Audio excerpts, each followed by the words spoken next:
topics and opinions expressed on the following show are solely those of the hosts and their guests and not those of W4WN Radio, its employees, or affiliates. We make no recommendations or endorsements for radio show programs, services, or products mentioned on air or on our web. No liability, explicit or implied, shall be extended to W4WN Radio, its employees, or affiliates.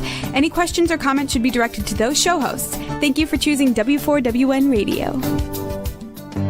This is Beyond Confidence with your host, Divya Parekh. Do you want to live a more fulfilling life?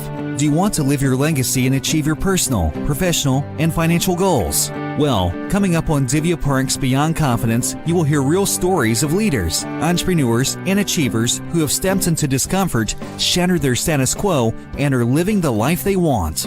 You will learn how relationships are the key to achieving your aspirations and financial goals. Moving your career or business forward does not have to happen at the expense of your personal or family life, or vice versa. Learn more at www.divyaparekh.com, and you can connect with Divya at contact@divyaparekh.com. This is Beyond Confidence, and now here's your host, Divya Parekh. Hello, everyone. I'm so excited. And you might be saying, okay, you're excited every Tuesday anyway. But today, I'm more excited. And the reason I'm going to share that with you is because of you. Yes, listeners, it's because of you. Our show on Listen Notes, if you go check it out, we're in top 10% globally, not just the US. Globally, we are in the top 10% of podcasts, the most listened to podcasts. So I want to say thank you to each and every one of you who listens, who gives back the feedback. You are just amazing. You're awesome. And I want to thank you for being part of our Beyond Confidence family. And as part of that, I want to invite you, I want to challenge you to go live your life beyond the routine. Go do something more. Not only achieve confidence, but take one step further. Make your life better. Make somebody else's life better. So important that you live your life the way you want to live and also help somebody else live their life or help them in such a way that it can make it better. So I'm going to bring out our kindness challenge today before. The reason being that it's because of your kindness, not only you, but each and every listener's kindness that our podcast is ranking up higher and higher. So if you love listening to our podcast, leave us a review and let's keep on climbing up so that more people listen. We can create more impact. So make sure that you take that 1 hour of your time and go help someone. Spread it out, whether it's a smile or a cheer, and have that spirit, that giving spirit, tiny bit of your time, tiny bit of your energy, and let's make somebody else's life better. And also want to share that, because of you, we are able to help so many entrepreneurs across the globe. So thank you again for buying our books. If you have not, I again invite you to get our book, especially Expert to Influencer, that will help you become the influencer, not just the numbers and likes, but somebody who can create an impact. And the Entrepreneur's Garden is going to help you set up whether you're an entrepreneur, a professional, or anyone. It will help you build a relationship with core things like money, people, yourself, and so many other things that can change your life. So the books will not only help you, and it will help us help entrepreneurs because we take part of the profits and share it out. So let's bring in our guest today, Dr. Julie Burke. Well, hello there. Very happy to be here today, Divya. Congratulations on your podcast success. Well, thank you. It happens because of the audience and the guest, and one, because, we all come together. It's not one person that makes anything successful. And I always say that if you're just kind of lifting a finger, right? A finger doesn't have as much power as a fist. And I'm not saying that fist is like you go punch someone. It's just to demonstrate the power of the fist that, when you come together, there's so much power to it. So Julie, tell us as to when you were a child, did you have somebody leave a mark on you, or did you have any event or a fun stuff that still stands out fresh for you today? Oh my gosh, I think back to 1972. I was a little girl, 11 years old. It was in Prince George's County, which is the 10th largest school district in America. And at that time, they had a completely segregated school system. There were Mm, schools for blacks, there were schools for whites, there was teachers that only taught in one or the other, and two different school boards set up. And the courts at that time said Prince George's County needed to segregate, that the two school systems were not equal. And I was in the um, neighborhood with the white kids, and there was a PTA meeting, and it was only my father and my mother who stood up in front of that PTA meeting and said they supported desegregating the school systems.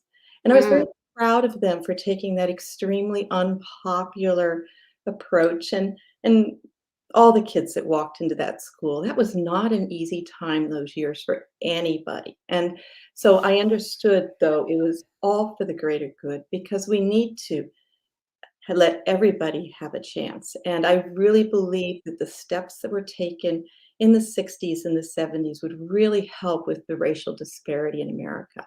And so for me, hearing my parents speak up, even though they knew it would be hard on us poor kids, that was just such an impact for me.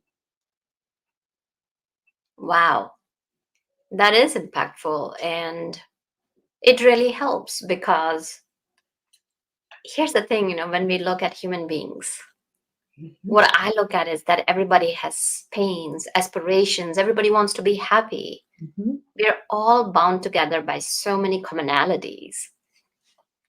And as you mentioned, it left a mark on you. So tell us, how did that shape you? Like, you know, being sort of siloed, right? People not walking with you, as you said, or kids, because kids can be sometimes mean. Oh How did my. that affect you? And Um, how did that carry with you in your teen years? Beyond the teen years, it's this idea that I don't like bullies, and I am beyond confident when it comes up to speaking up about situations where I feel people aren't being treated fair.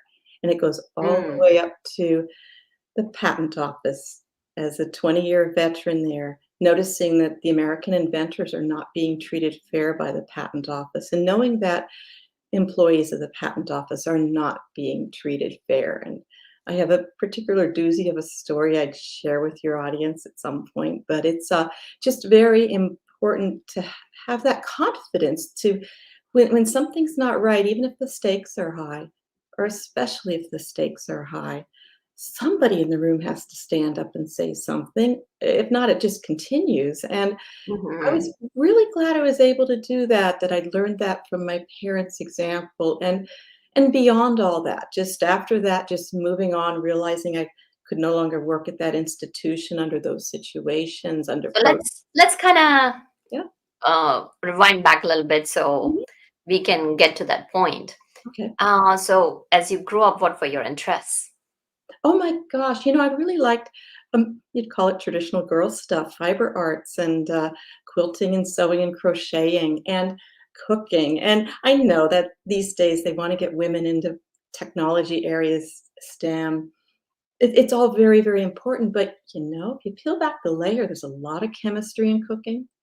There's a lot of math in, making a quilt, and the example I've really been thinking about lately is crocheting, and that's very similar to making polymers. That's very similar to the way DNA molecules are made, stitch by stitch. It's amino acid, it's nucleic acid by nucleic acid, and when we make proteins linear, I went on to become a biochemist.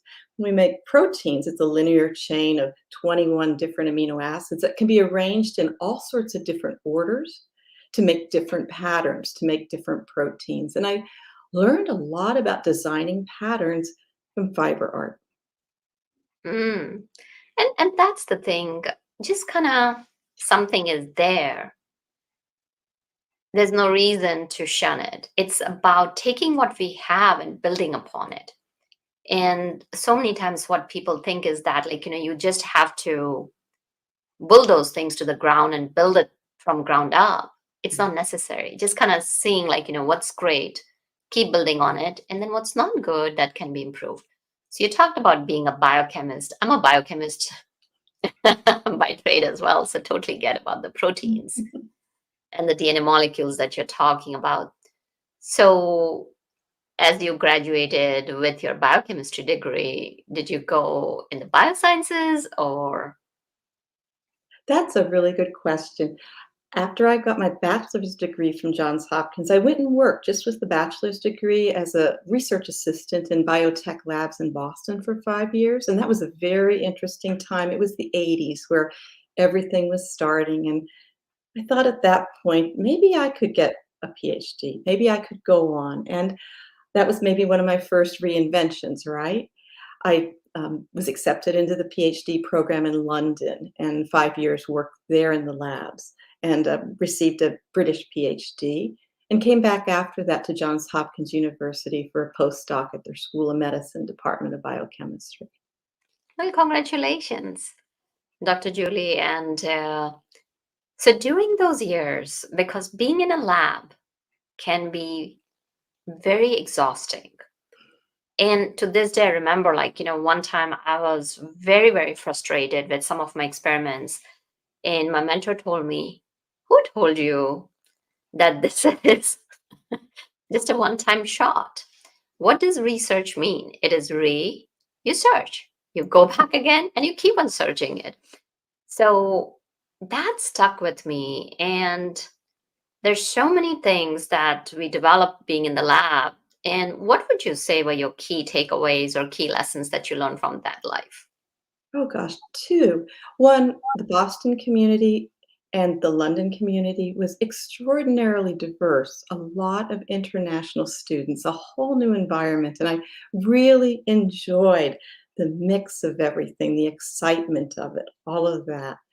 And my PhD thesis advisor, he had a saying that, well, he had two sayings. One he said was, sometimes you're the driver and sometimes you're the pedestrian.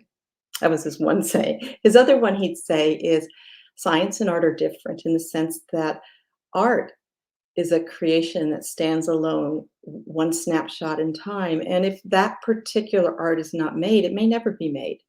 But science, people will push the frontier back. And if you don't do the experiment, somebody else will come along with enough grant research funding and we'll do the next one and the next one and the next one. So there's a lot of repetition in science. There's a lot of uniqueness in art, which is a great tie for patents because patents are considered the useful arts. They're not considered science. Interesting. So after you finished your postdoc, where did your life take you? I was working on my postdoc. This was in the 1990s, and realizing I did not have what it would take to become an academic professor. I didn't have the research papers, portfolios, and there was a real glut of PhDs at that time in my field. And I thought I'd try to use my degree at the patent office. I applied to become a patent examiner in 1995. I see.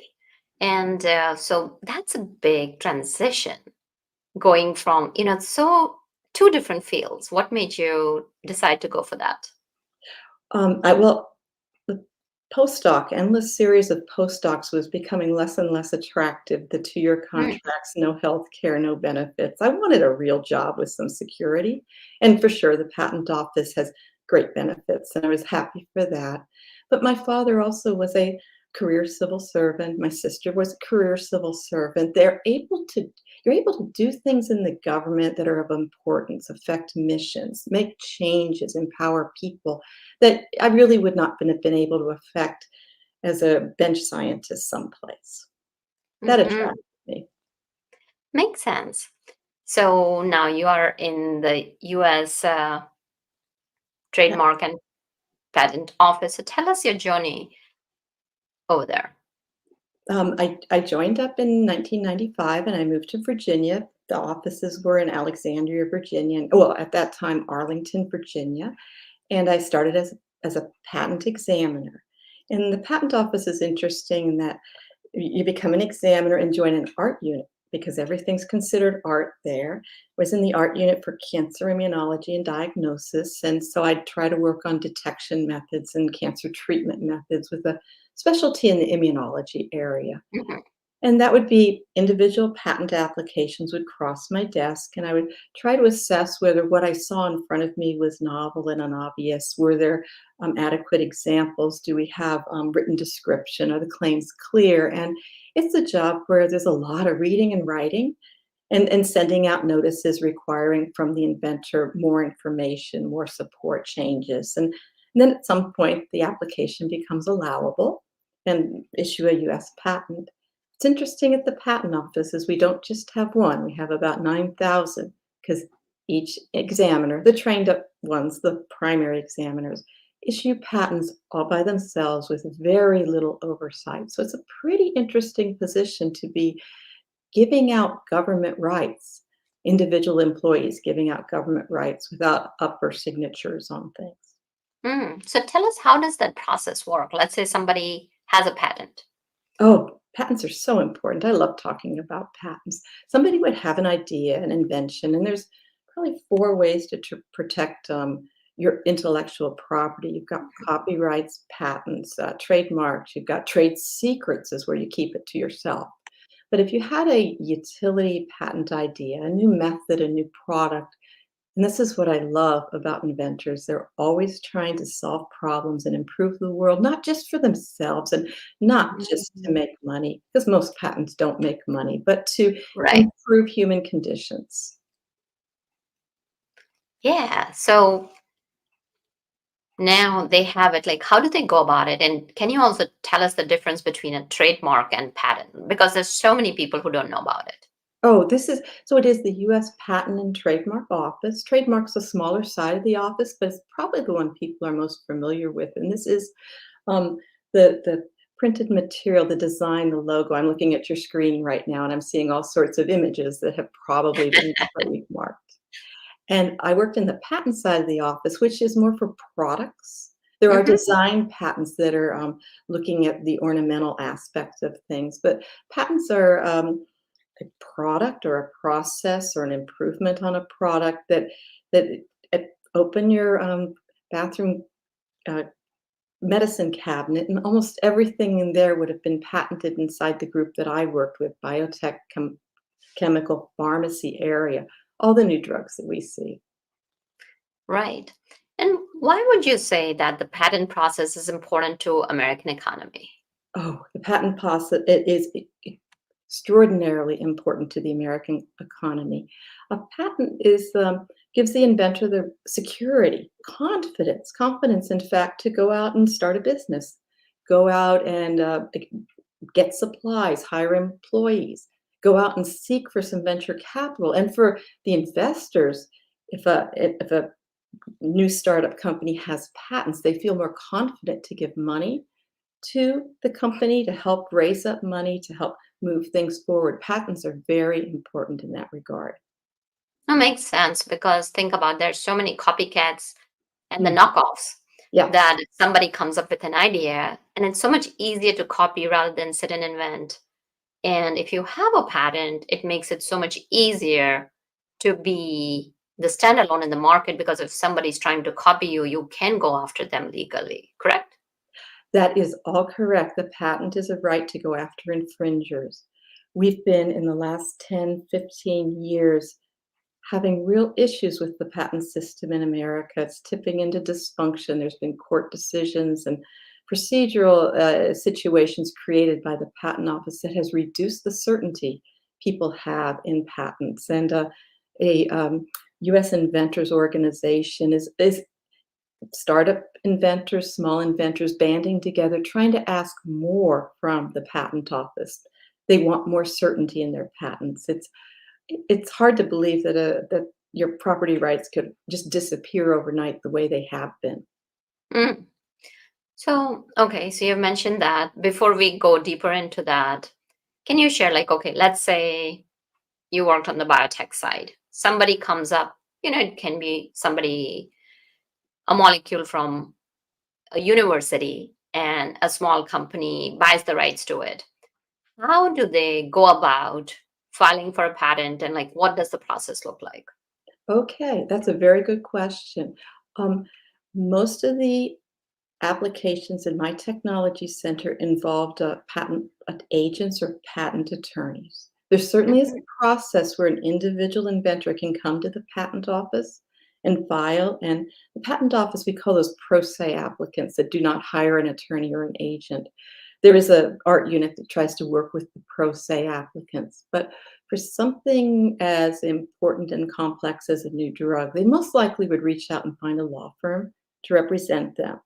And then it would be writing a disclosure, deciding what subject matter to claim, rounding up the latest material in that field to say, this is what other people have done and mine is different because, and that sort of thing. But Mhm. finding those documents, maybe there'd be some drawings, chemical structures, and in the biotech area, there's almost always DNA sequence listings or protein sequence links, and those would all need to be gathered up and then presented at the office. That's called the patent application. And then how long does it take? Let's say now you've submitted. What happens next since you have worked on the inside? If Oh, you're I at mean, liberty to share. every step from front to back. And there are a few programs where applicants can expedite examination of their patent application. But in general, the normal process is it might wait in a queue for maybe a year and a half, 2 years before it gets picked up by a patent examiner. And they would work on the case and prepare a preliminary report, an office action, and mail that out. And there's always time periods here. It comes on out with a 3-month time period, extendable for 6, but you've got to get back to them. You can't just let it lapse in any way. Mm. And then work with the attorneys and the inventors and see what else is needed for this to get it up over the hurdle to become a patent and respond back. And most inventions take 2 or 3 go backs back and forth. Some cases take many years, many years. Mm. And at some point, you could come to the patent office or on Zoom like we are now to have an interview with your examiner and talk matters over. That's often the quickest way to try to resolve differences as to what we need to submit, what we have to do here. And then at that point, the patent examiner can determine if it's patentable. In the old days, we'd call that blue slip it because the slip was actually a blue slip. Send out a notice of allowance and pay the issue fee. And on some upcoming Tuesday, your patent issues with a unique patent number, and there it is. Oh, that's good to know because so many times what happens is the inventors are thinking about like, okay, let me get a patent on it and then I can start a company. So it's very important, especially if you're planning to start up a new company based on a novel idea or novel product or novel change that you're bringing about in an existing product, that you account for that time. Otherwise, it can be very disheartening and discouraging. So once you factor in that time, it makes it much easier to have a building the other infrastructure for whatever you're planning to do. So now the patent is issued. Are there like yearly, like, usually what time period is given for the patents? These days, it's 20 years from date of filing, would be the Hmm. patent term given. And at periodic times through the life of the patent, there's maintenance fees that can be paid. And those would be paid out at certain intervals to keep your patent from expiring. I see. So tell us, like, you have done a lot of scientific studies in molecular biology. So what's the link between the fiber arts and your scientific studies? Oh my gosh, it's this idea of complexity. The more stitches you have in your crocheting or in your knitting, or the more patterns you have for your quilt and the different ways that you put them together makes different, more complex art products. In the same way with proteins, the way Hmm. those can be created and the a wonderful way, it's literally icing on the cake. After the protein is made with the amino acid chains and folds up to what it's supposed to be like, there's a whole glycosylation process where sugars are placed on. We talked about 21 amino acids in a linear array that can be, those amino acids can be mixed and matched, and different orders could happen to create different three-dimensional structures down the road. But the sugars, oh my gosh, the extent of sugars and monosugars and disugars, they don't link together in a linear fashion. They have the ability to branch. And all of a Mhm. sudden, you're trying to, and they can attach to different proteins at different places and create different shapes for the immune system to recognize, different shapes for the messengers to work. So it would be it's fascinating to think how nature came up with this incredible diversity of shapes, and each of those shapes, its structure and function. Those shapes have functions, they can impart functions, and tiny changes in those shapes can lead to diseases that we can work towards curing, identifying and curing, finding a drug that might make Absolutely. it. So let's say, like, there is a disease that's kind of going on, and somebody has a molecule that would help a lot of people. And now they're trying to get a patent on that. So, and that's the reason I kind of brought it up, like, how Mhm. usually, like, for sugars, it could be glyco, and then we're talking proteins, so glycoproteins, and there's so many other molecules. So, is there a process where people can get it expedited in a situation where it may be helpful to other people? Well, the patent office has a new program for cancer immunology patents that can Mm, be expedited. You can get your patent in a much quicker way. Patents are territorial. So the drug that's patented in America there's no patent right on a US patent that would extend across the borders in any way. And downstream from the patent office, there's a lot of probably beyond the scope of this call and certainly beyond the scope of my expertise, an awful lot of talk out in the press about the FDA and drug regulations and drug pricing and all of that. right, That's right. way downstream, but the patent is what encourages people to spend the money on the research in the first place. Very true, very true. So, going back to your journey in the patent office, you had alluded to some discrepancies, some things happening. So, would you like to share that? Yes, I would like to share a story today. Um, I'd like to start with the female inventor, Maria Beasley, back in 1880, and she invented the collapsible life raft. And her idea was that when a ship is sinking, lifeboats take up a lot of space, and there might not be room on the lifeboats for all the passengers. But if we had some collapsible metal frame life rafts stored away, there would then be room for everybody on that ship to get off. In 2014, I think Maria Beasley would be surprised to see how the patent office took her ideas about saving people from a sinking ship and used that concept in a team building game. And it seemed to me not to be a team building game when I was called in. It was like a mandatory sit down meeting with all the quality assurance specialists that oversaw the chemical biotech pharmacy area of the patent office. And we were sat down for this team building exercise and given the scenario that there's a ship sinking, there's 15 people on the ship sinking, and the life raft only has room for 9. So as a team, we had to figure out who to pick up that would be pulled out and thrown overboard to drown. And as I was looking at this, I was just like, this seems kind of weird. And I watched as my team immediately picked out President Obama as the very first person on that 15-person ship that they would throw over and sacrifice. They didn't like him, and even though he was then the sitting president, which struck me as odd. And then my team immediately launched on to, oh, Senator Mitt Romney, over into the brink, whoosh, just like that.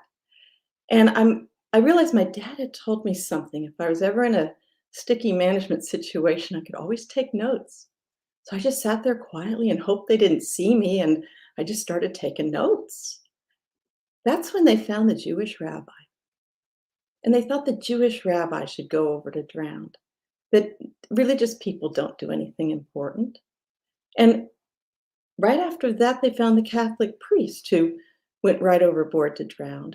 And their rationale, because not just picking who to drown, but explain why they drowned, why Mm, they said that if he was truly religious, he's going to go to heaven anyway, so it wouldn't really matter if he drowned. mm. And then my team, all this was accompanied with lots of laughter. They were having a heck of a good time with this little exercise. And my team picked the Muslim cleric to go overboard. And they said if the religious people were truly religious, why, they would sacrifice themselves for the good of the group. They would just volunteer to go drown. And that's when I started kind of freaking out. At the campus, just a year prior, we had a high-level esteemed attorney leave the commissioner's office on the top floor of the Madison building and run over to those low glass railings and try to throw himself overboard. He was rescued. Group director rescued him. The EMTs come in front of everybody, walk him out in cufflinks, and we heard he was put into a psych ward. And when he got out, he did that.